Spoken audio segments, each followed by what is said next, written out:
Olá, bem-vindos a mais um episódio dos Inovadores. Hoje vamos falar sobre cinema, séries de televisão, videojogos e música e vamos conhecer como uma empresa portuguesa de Leiria está a dar cartas na construção de sons para estes diferentes tipos de indústria ou aplicar computação gráfica ao som. A startup portuguesa Sound Particles foi a primeira empresa mundial a criar diversas soluções para criar sons imersivos 3D para a indústria do cinema, séries de televisão e gaming.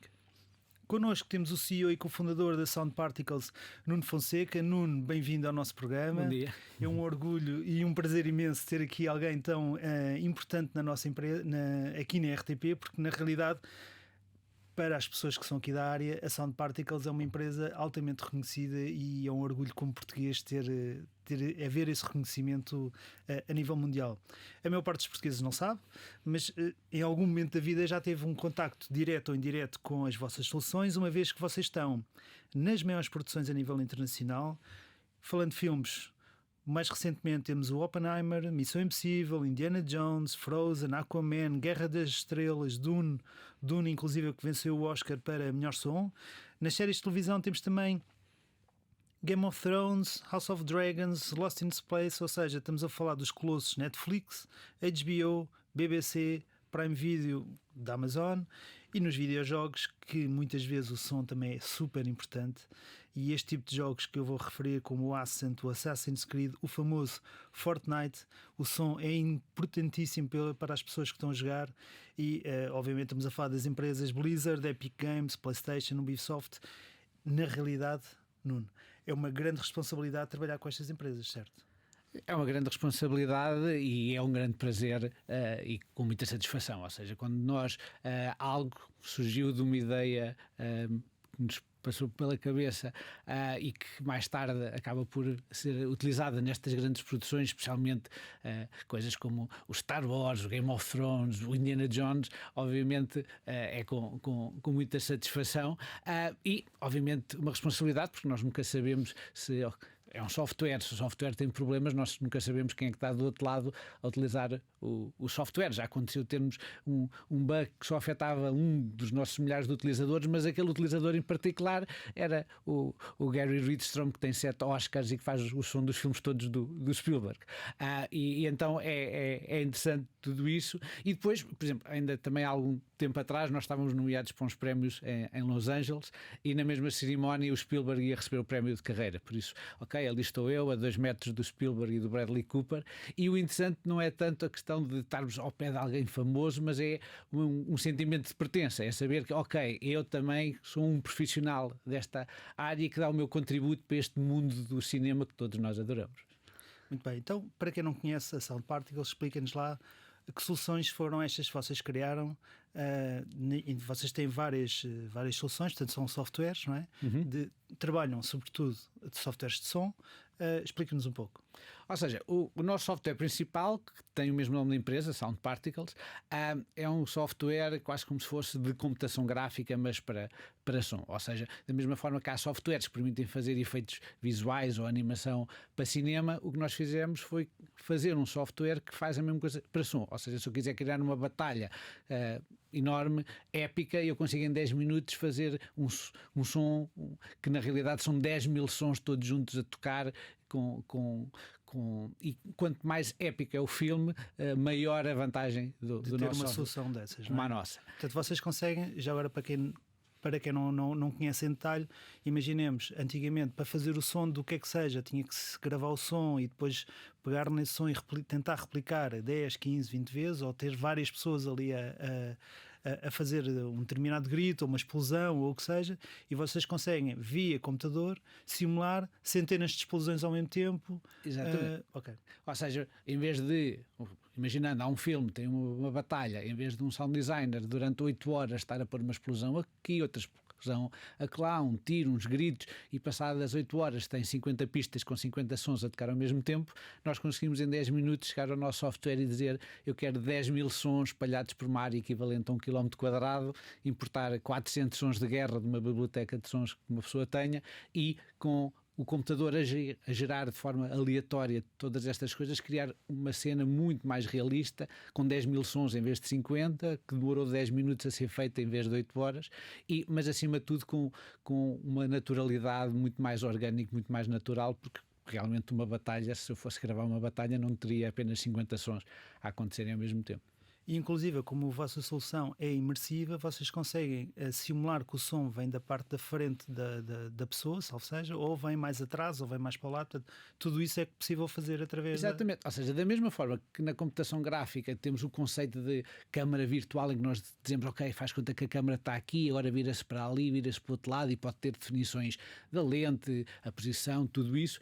Nós fazemos a mesma coisa para som, ou seja, tenho um microfone, que agora o microfone é um microfone que pode ser 5.1, pode ser estéreo, pode ser Dolby Atmos, pode ser High Order Ambisonics, pode ser aquelas coisas todas esquisitas, todos os formatos que existem atualmente, e que nós dizemos, não, o microfone está aqui, agora está a atravessar a batalha, agora vira-se para o lado esquerdo, agora sobe, agora faz o mesmo movimento que a câmara está a fazer, pronto, e dessa forma captar o som, que na realidade é virtual, porque só existe dentro do computador.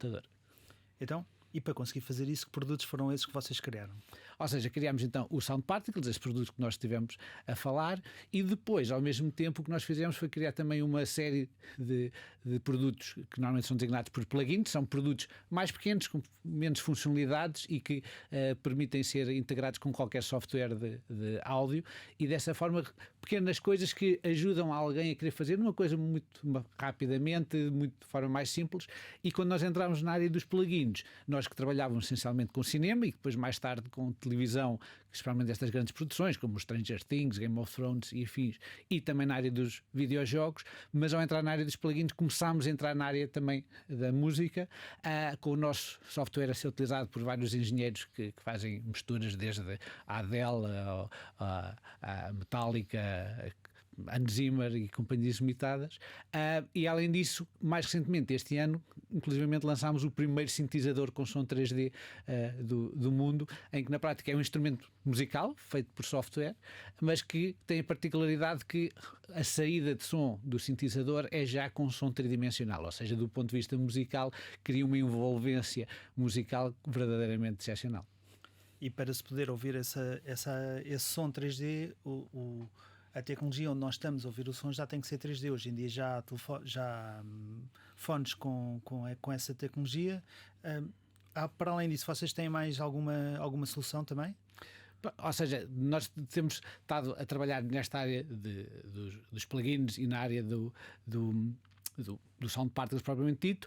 O que estamos a trabalhar neste momento para lançar no próximo ano é uma solução de som 3D com headphones, porque toda a indústria do entretenimento está a passar para som 3D, ou seja, esta percepção de que a audiência possa ter a percepção dos sons virem de todas as direções e que não seja só som à frente ou de lado, como o estéreo ou 5.1, e isso torna a experiência muito mais imersiva e leva a experiência para um patamar completamente acima. E está a ser a mudança está a acontecer no cinema, na televisão, videojogos e mais recentemente na área da música.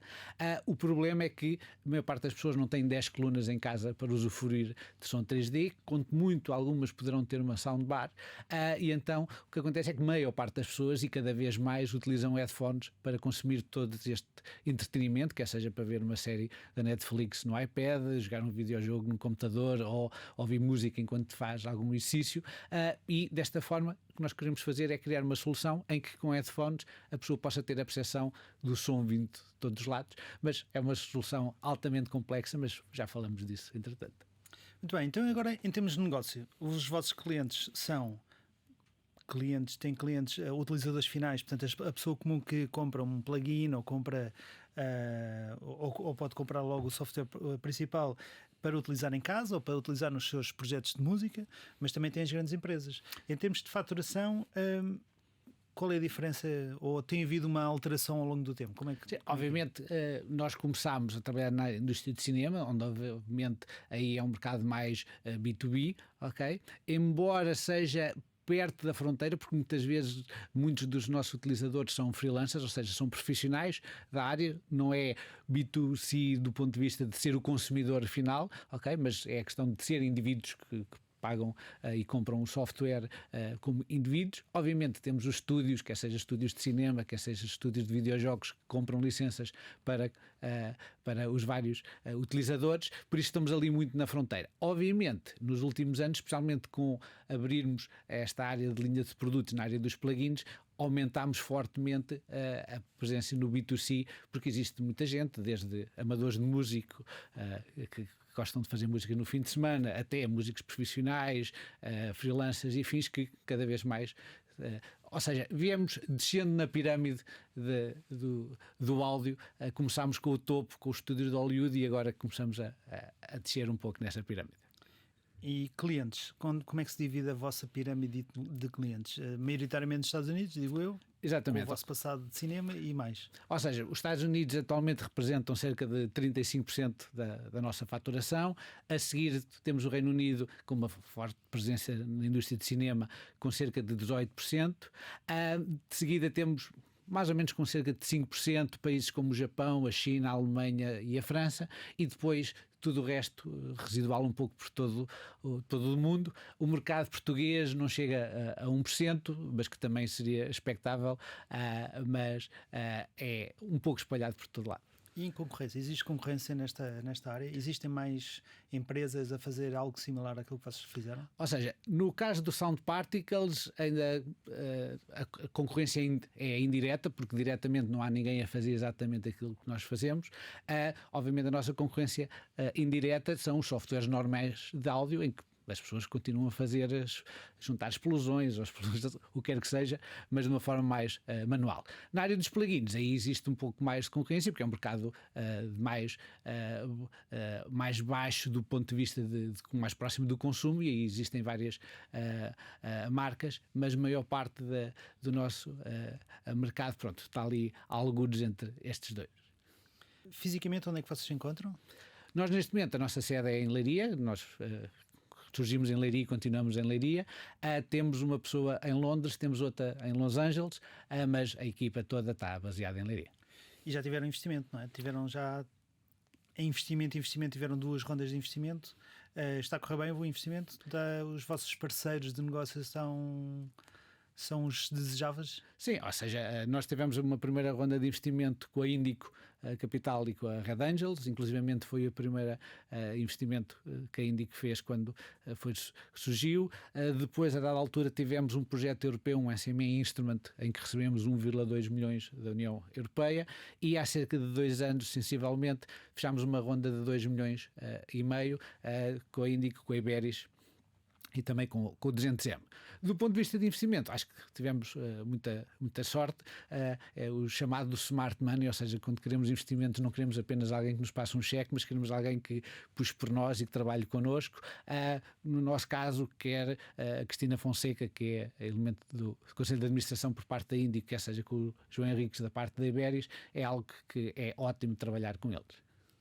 Olha, Nuno, muito obrigado pela tua presença. Infelizmente o nosso programa de rádio termina aqui. O meu nome é Eudeu Cabral e este programa contou com o apoio técnico de João Carrasco e edição de Ana Jordão. Eu e Nuno Fonseca vamos continuar a conversar, e tanto este programa de rádio como o resto da conversa ficarão disponíveis nas plataformas de podcast. Muito obrigado a todos e até à próxima semana. Nuno, agora só em formato de podcast. Vamos começar então pelo início. Percurso profissional e pessoal, portanto, é de Leiria, suponho. Conte-nos lá como é que foi o seu percurso profissional e pessoal. Eu tenho de dizer que, pronto, eu sempre tive esta paixão, quer pela área da tecnologia e dos computadores, quer pela parte do som e de música. Inclusivamente eu lembro no 9º ano ter feito daqueles testes psicotécnicos e ter dado exatamente a mesma pontuação para engenharia e para música. Depois, no ensino superior, acabei por ir por engenharia, embora durante o curso ainda ia assistir às aulas de composição na Escola Superior de Música, e então sempre tive esta dualidade, e durante muitos anos dava aulas no ensino superior, dava aulas de engenharia informática. Já agora, qual foi, que música é que estudava e que curso é que tirou de engenharia? Eu tirei engenharia eletrotécnica e computadores no técnico, mas durante um ano tiveste de ir ao curso superior de composição da Escola Superior de Música de Lisboa. Mas tocava algum instrumento especial? Sim, era freelance, era autodidata, tocava piano, guitarra, mas a parte da composição era algo que... Era a composição da música que era... Exatamente, tinha uma paixão particular nessa área. Depois, no ensino superior, acabei por dar aulas de engenharia informática no Politécnico de Leiria e, ao mesmo tempo, uma vez por semana vinha à Escola Superior de Música aqui de Lisboa dar aulas de tecnologias da música e então sempre tive esta dualidade. Manteve sempre a ligação umbilical à música. Sim, é daquelas coisas que, por um lado, parece quase uma atitude de uma pessoa quase que se especializasse em duas áreas, mas o que acaba por acontecer é que, conhecendo as duas áreas, é muito mais fácil fazer as pontes entre a parte da engenharia e a parte do som e da música. Depois vem para a Leiria, começa a dar aulas e como é que começa a aparecer a ideia de criar uma Sound Particles? A ideia começou, se calhar, já quase há 20 anos atrás, ou seja, eu adoro cinema e a da altura apercebi-me que os efeitos visuais mais giros que eu vi no cinema, quase todos eles utilizavam sistemas de partículas, que é uma técnica de computação gráfica onde são criados milhares de pequenos pontos para simular fogo e fumo, tempestades de areia, pó de fada, esse tipo de coisas. E eu achei que seria interessante fazer a mesma coisa com som, ou seja, porque não criar milhares de pequenos sons que depois eles todos juntos à nossa volta iriam criar sonoridades absolutamente fantásticas. Mas na altura foi só uma ideia como tantas outras, até que em 2012 eu tinha acabado o doutoramento noutra área de computer áudio e como ainda ninguém estava a utilizar sistemas de partículas para som, então resolvi criar um software de sistemas de partículas, mas para som, ou seja, quase um software 3D, um espaço infinito onde nós colocávamos sons, em vez de câmaras virtuais punhamos microfones virtuais e com sistemas de partículas eu poderia chegar lá e dizer que quero 10 mil sons, 50 mil sons espalhados por aqui de uma forma aleatória e ficar com a simulação de todos esses sons a tocar ao mesmo tempo. Isto era feito à noite, depois do trabalho, das aulas. Exatamente, ou seja, à noite, aos fins de semana. Eu na altura sabia que este tipo de software poderia ser muito interessante para grandes produções de cinema, mas convenhamos, qual é que é a probabilidade de alguém em Leiria fazer um software para ser utilizado pelos grandes estúdios, ainda por cima nas grandes produções? Mas acho que há alturas que temos que ser um pouco ingênuos ou convencidos e, além disso, estava-me a dar um gozo enorme fazer o software e experimentar o software. Então, continuei a desenvolver o software, até que em 2014 eu ia a Los Angeles pela primeira vez. Deixa-me só fazer uma pergunta. Quanto tempo é que demoraste desde que tiveste a ideia até ao dia em que decidiste fazer isso que vais, até essa ida a Los Angeles? Quanto tempo é que demorou para fazer o software? A ideia provavelmente andou a navegar na minha cabeça se calhar uns 10 anos. O começar a escrever o código e começar a programar até ir a Los Angeles foram 2 anos. Sozinho a programar? Sim. Sempre sozinho? Sempre sozinho. Ok, então, e depois vais depois a Los Angeles? Vou a Los Angeles a um evento, a uma conferência, mas antes de ir à conferência resolvi, vou mandar e-mails para 5 ou 6 pessoas da área que obviamente não me conheciam de lado nenhum, a dizer ok, estou a trabalhar nesta tecnologia e eu acho que isso pode ser interessante para grandes produções e vou estar na vizinhança daqui a 2 semanas, por isso se quiserem saber mais, digam qualquer coisa. E a primeira resposta que eu tive foi do Skywalker Sound, o mítico estúdio de som para cinema criado pelo George Lucas a quando da Guerra das Estrelas e que atualmente é o mais conceituado estúdio de som para cinema, que me convidou a ir ao Skywalker Ranch fazer uma apresentação e depois num espaço de 6 meses a seguir a essa apresentação acabei por dar palestras na Warner Brothers, Universal, Paramount, Sony, Fox, mais tarde Disney, Pixar, Apple, Google, Blizzard. De repente toda a gente queria saber dessa novidade que aí vinha. Exatamente, ou seja, a dada altura eu tive a sorte de começar logo pelo topo, pelo estúdio mais conceituado e a partir daí as pessoas quase indiretamente diziam ok, se isto interessa a Skywalker também nos interessa a nós, por favor vem cá fazer também uma apresentação desta tecnologia porque parece particularmente interessante. E isso foi o início da Sound Particles. Mas nessa altura o programa, software propriamente dito, já estava pronto a ser comercializado ou ainda era só um protótipo? Não, ainda era um protótipo, inclusivamente eles começaram a perguntar ok, quando é que nós podemos começar a brincar com isso? E eu disse, deem pelo menos 1 ou 2 meses para limar aqui algumas arestas, afinal de contas não quero que o software comece a crashar cada vez que alguém faz uma coisa mais fora do normal e assim foi, passado 2 meses dei-lhes acesso a uma versão beta do software.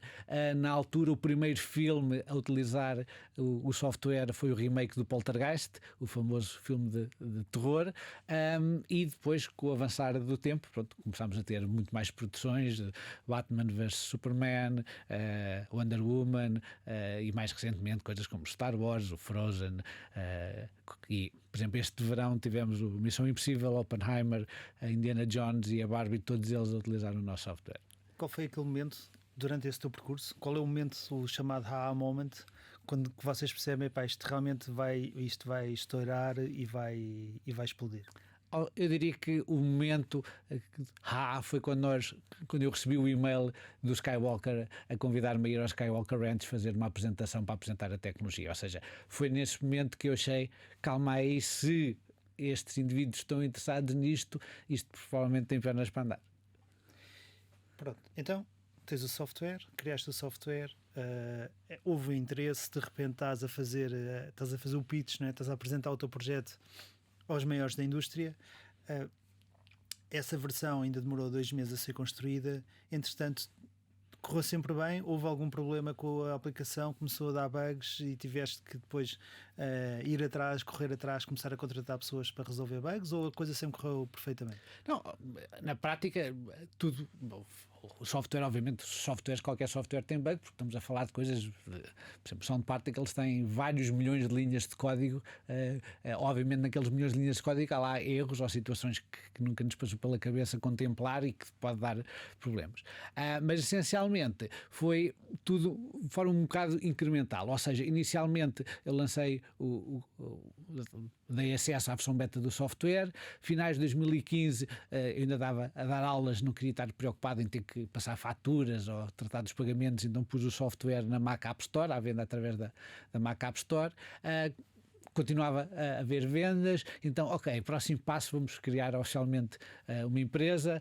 Contratei 1 ou 2 júniores para trabalhar comigo, essencialmente para testar o software, libertando-me a mim dessa parte dos testes, da altura mais outro programador adicional, e fomos devagarinho ir crescendo. Eu continuava a dar aulas que dava até aí, mas a da altura eu achei que, obviamente a da altura pensamos, ok, investidores, não investidores, como é que devemos fazer? Até que houve um dia, estava a tomar um pequeno almoço, olhar para o Facebook, ver qual é que eram as novidades do dia, e aparece-me um vídeo de uma outra startup a fazer algo ainda muito longe do Sound Particles, mas claramente entrar neste tipo de abordagem, e para mim foi claro neste dia que é uma questão de tempo até outras startups, ou pior ainda, empresas já estabelecidas, a começar a fazer coisas similares. E foi nessa dia que eu tomei a decisão, não, temos que ir para recorrer a investimento para acelerar o processo, porque quando nós estamos a trabalhar no mercado local só precisamos ser tão bons como os nossos vizinhos.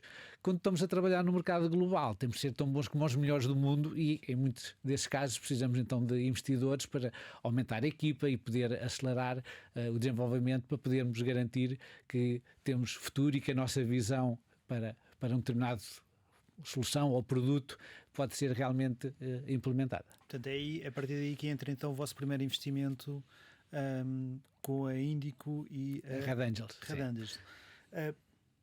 Vocês costumam de receber feedback das pessoas? Vão lá ver como é que eles trabalham para aprender um bocadinho? Como é que é a vossa interação com os vossos clientes principais, ou seja, os clientes da área do cinema? Sim, obviamente, como sendo um mercado global, ainda por cima com a internet, essas coisas todas, é perfeitamente possível nós estarmos em Leiria e os nossos clientes estarem em Los Angeles. No entanto, eu sempre achei que era fundamental ter este contacto pessoal com eles, e sempre viajei várias vezes ao ano para lá para estar com os estúdios, visitá-los, recolher feedback deles, e isso é ótimo para nós, criamos uma relação pessoal com as pessoas, e é fundamental a nível daquilo que nós fazemos. Obviamente, tanto com eles, percebemos melhor os problemas que eles têm. Por exemplo, uma das vezes estava eu no Skywalker Sound, estava a atravessar o corredor vindo de uma outra reunião, e um sound designer viu: Nuno, ainda bem que estás aí, vem aqui, se tiveres um tempinho, que eu estou a fazer aqui o som para o novo filme da Múmia com o Tom Cruise, e queria experimentar aqui o Sound Particles. Ok, fiquei ali 2 horas